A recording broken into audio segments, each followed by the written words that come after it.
recovery process like after late last night, just in terms of maybe emotionally, just getting ready for another, top opponent to play in the second Huh?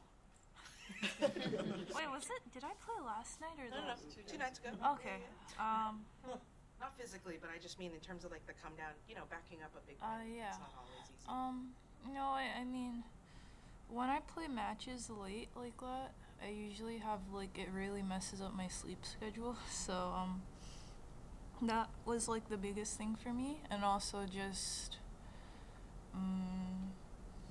like going into the next match, I really want to win, but at the same time, I don't want to like go into the match too nervous and thinking about too much the match that I played before. So I just tried to think that I didn't play like my last match and just that I focus on the match that I played today.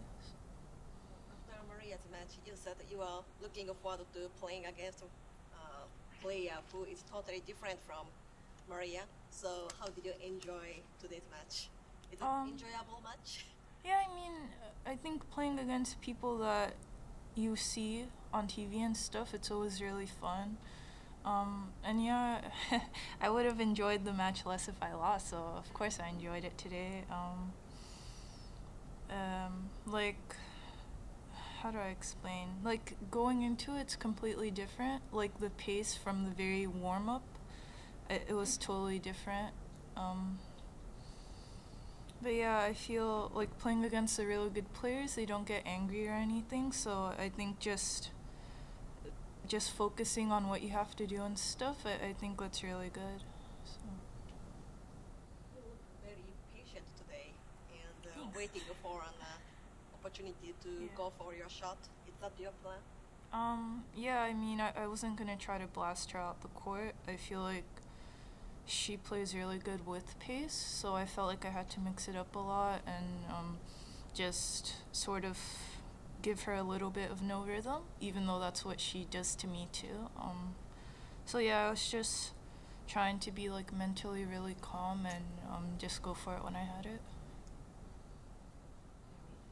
Your results here have typically been pretty good. I mean, you've been able to play well in the desert. Is there something that you think is combination of the balls in the court? Is it the speed? Is it something about this tournament that seems to kind of get you to play some pretty good tennis? Well, I like this tournament. Like, I like how almost like every court is a stadium. And yeah, I think the court's really good for me.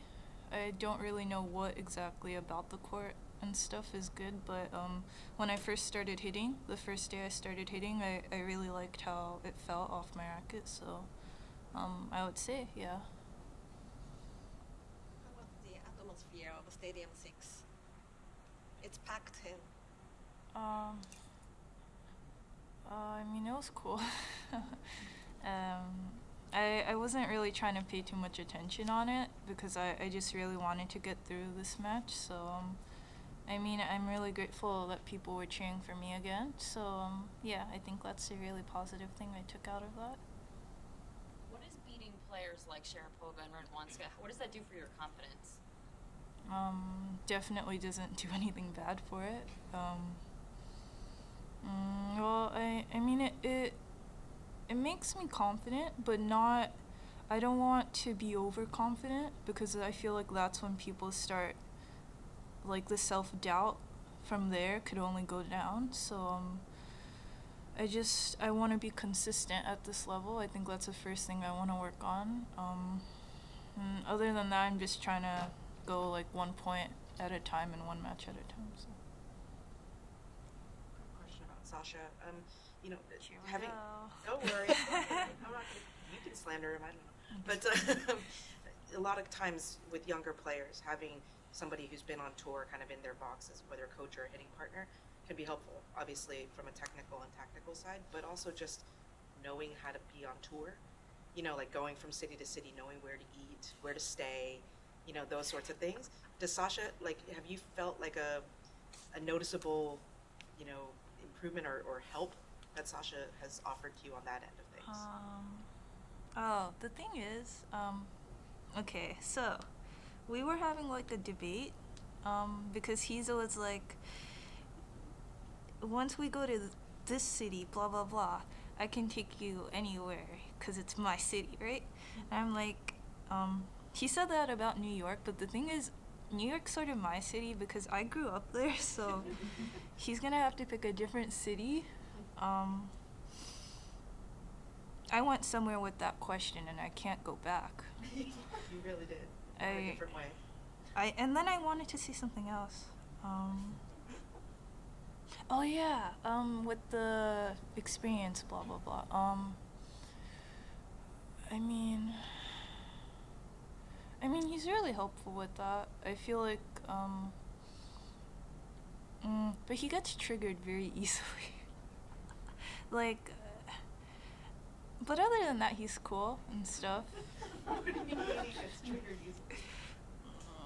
Like, he'll argue just when I'm just like chilling in the back, and then he decides he wants to fight for justice or whatever, so he'll just start arguing, and everyone else is just fine. Like for example, if there's a path, right, and the path's like blocked off for no reason, but you can go around it pretty easily, he's just gonna argue with the person that blocked the path, but you can just go around, you know?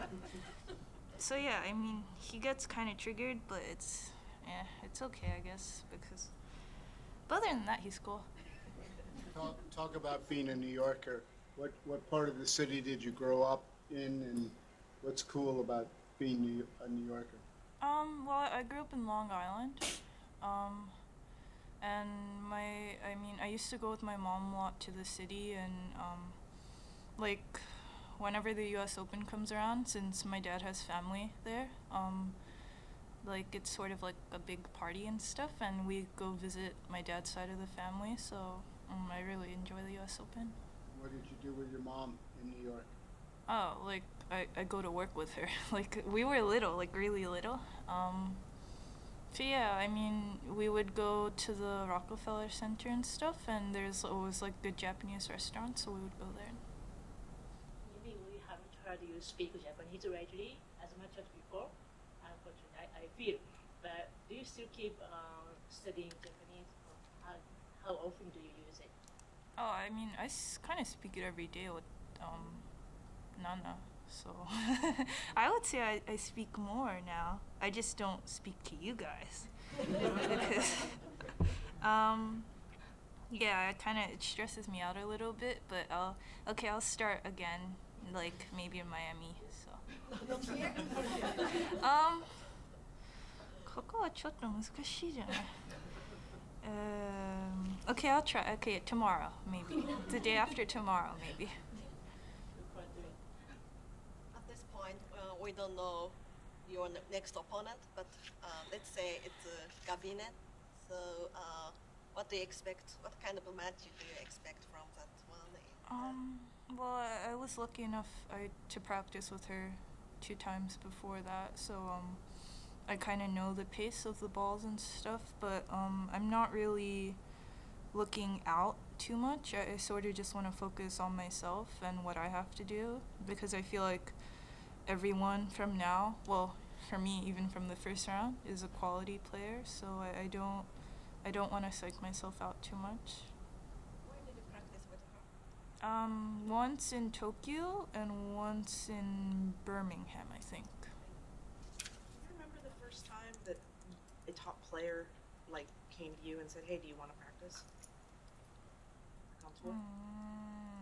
No, it wasn't me.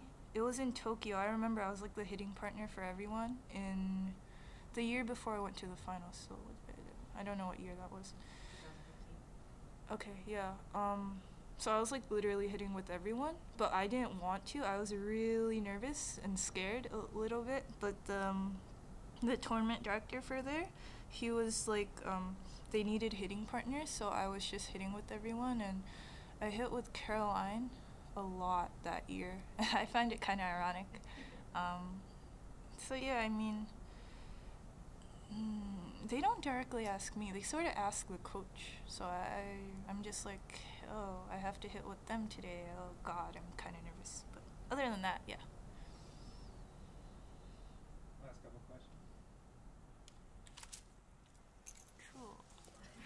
Thank you. Thank you. Next time, Japanese, right? わかりました。わかりました。Having fun, I guess.